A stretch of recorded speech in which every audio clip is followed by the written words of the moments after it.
How's it, Real Talk? Today is the day. It's the end of an epic 10-week campaign. I've had such a blast. I've connected with some of the most amazing people, inspiring people. I've shared some special moments, and none of this would be possible without our partners MTN and Huawei. Thank you so much for coming to the party. We're really ending off on a high. We're meeting a young lady.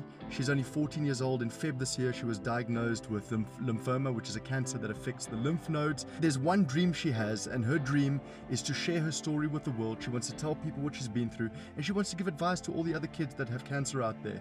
And I think my goal today is to make her dream come true. We've got a great surprise for her. Nice to meet you guys. I'm Brooke Bennett, and I'm a 14-year-old girl just living a normal life, going to school.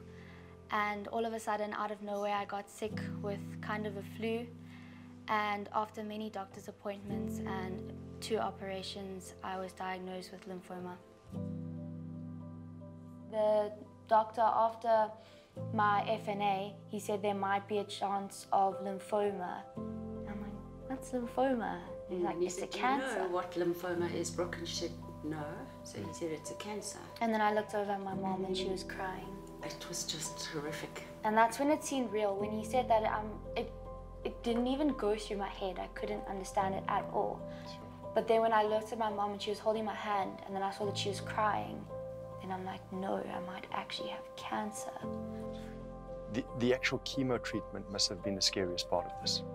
I think one of the scariest parts, yes. The operations, bone marrow, losing my hair was also very scary, but yeah, just when you think about something so hectic being pumped into you, it is very scary. But Mom cried a lot because, I mean, as a parent myself, watching your children suffer, that must be the worst.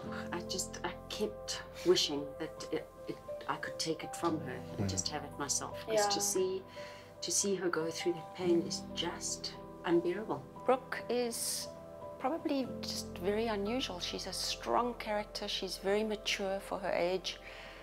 She's always helping other people. She's very in tune to people and how they're feeling, and a very nurturing person. She just said it's changed her whole perspective on what's important in life, and that she's feels that she doesn't sweat the small stuff. You don't need hair to be beautiful. You don't need to be thin to be beautiful.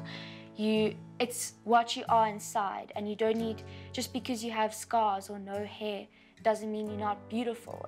You're stronger than what tried to hurt you. Someone said this to me, and I think about it every day, but in life, nothing's ever gonna last. Everything's temporary, happiness and sadness. And as you're going through life, things are gonna come knock you down. And you can either fall, you can let them push you down and you fall, or you fight back and you come out even stronger and you keep going. We've got a little surprise for you. So this has been part of what we call the #RealTalkMoments campaign. This is actually the very last one we're doing, so it's quite emotional for me. And it's all about connecting with people and sharing special moments. And I feel like you need to connect more with people and tell your story, because you're so positive, you've been through so much, that we're going to send Azania a message right now. Okay, here we go. Actually, the whole family should come in. Okay, the whole family's in there. Azza, here we are. This is our very last #RealTalkMoments. Very emotional moment for me. But also, I have found the perfect woman, Brooke, who's been through the most. Thank you so much. And I think she's got a fantastic story to tell. So I'm going to send her through to you, and she's going to be on live television telling you her story for the very first time, so that the rest of South Africa can hear. And I just want to thank Huawei and MTN for making this possible. Thank you for this campaign. And Brooke, enjoy it. This is your opportunity to tell Azania live on television your story. Thank you so much. Oh my word. Cheers, guys. Amazing. Thank you.